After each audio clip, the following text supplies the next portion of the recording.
You know the slogans, rise and grind, hustle harder, sleep when you're dead. But is that really the only way to succeed? Or is it just a one-way ticket to complete and total burnout?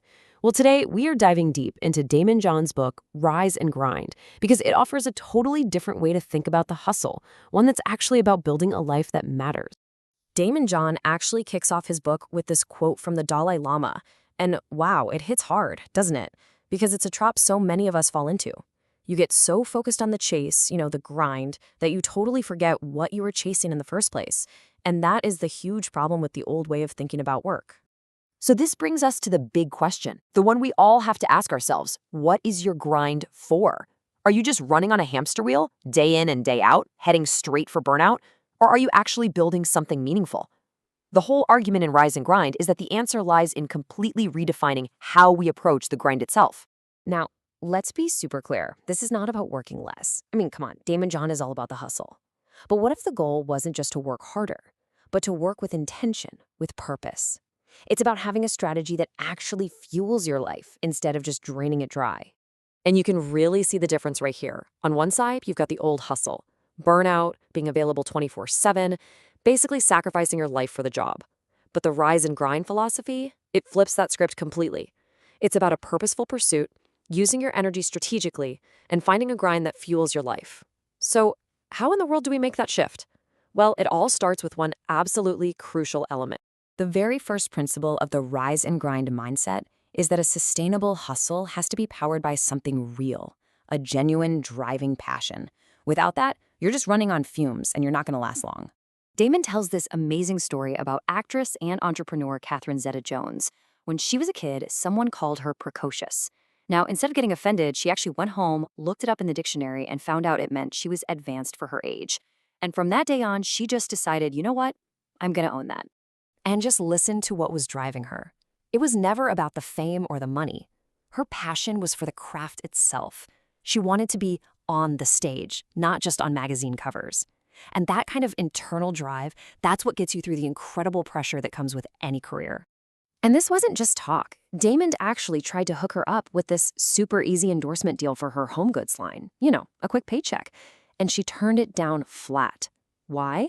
Because she was so obsessed with the design process, she was already up at 2 or 3 in the morning sending emails about it. She was fueled by what Daymond calls the thrill of the grind. Now that is passion in action. Okay, so step 1 is finding that passion. But passion alone isn't quite enough, right? You need an engine to actually turn that passion into progress. And that brings us to the second principle, mastering your 2 most valuable resources, your time and your energy. So this was one of Daymond's own personal goals. And you might be wondering why so ridiculously specific, right down to the cent? It's because vague goals get you vague results. When you have a hyper-specific target that you can see every single day, it gives you a crystal clear destination to grind towards. We all get this, right? There are only 24 hours in a day. You can't make more time. Once a minute is gone, it is gone forever. This is the basic role we all have to play by.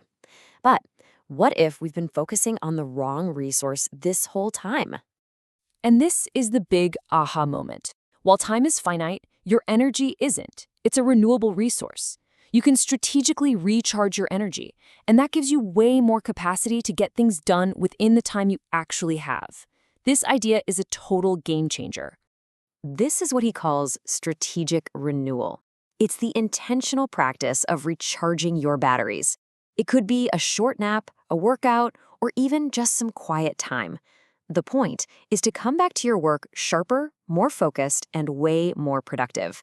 It's not about being lazy, it's about being smart. So we've got passion and we've got strategy, but none of it matters without the foundation that holds it all up, your mindset. Your perspective doesn't just influence your reality, it basically dictates what is even possible for you in the first place. If you want to understand the true power of mindset, look no further than one of the most incredible stories in the entire book, Kyle Maynard. He was born with a condition called congenital amputation, and what that means is he has no arms and no legs, a challenge that, for most people, would be completely defining. But listen to this. His parents performed what he calls a Jedi mind trick.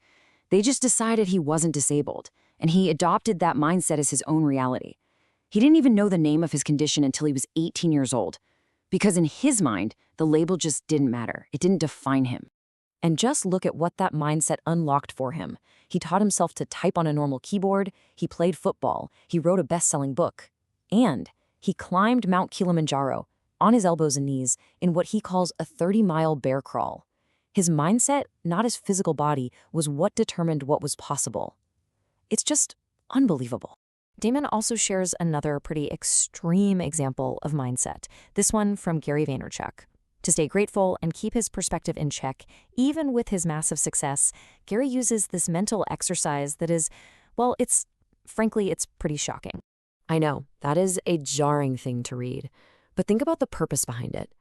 By confronting his absolute worst fear, he develops this profound sense of gratitude for what he has right now. It makes every other problem, a bad business deal, a rude comment, seem completely insignificant. It's an extreme way to do it, but man, is it a powerful way to set your perspective. And all of this brings us to the ultimate point. We've talked about passion, we've talked about strategy, and we've talked about mindset. These are the tools to redefine our grind. But where are we going with all this? What's the real destination? The answer really comes from Daymond's own life story. A few years ago, a routine physical delivered a bombshell. He had stage 2 thyroid cancer. And in that one moment, all the businesses, all the deals, all the fame, it all got put into sharp, sudden perspective.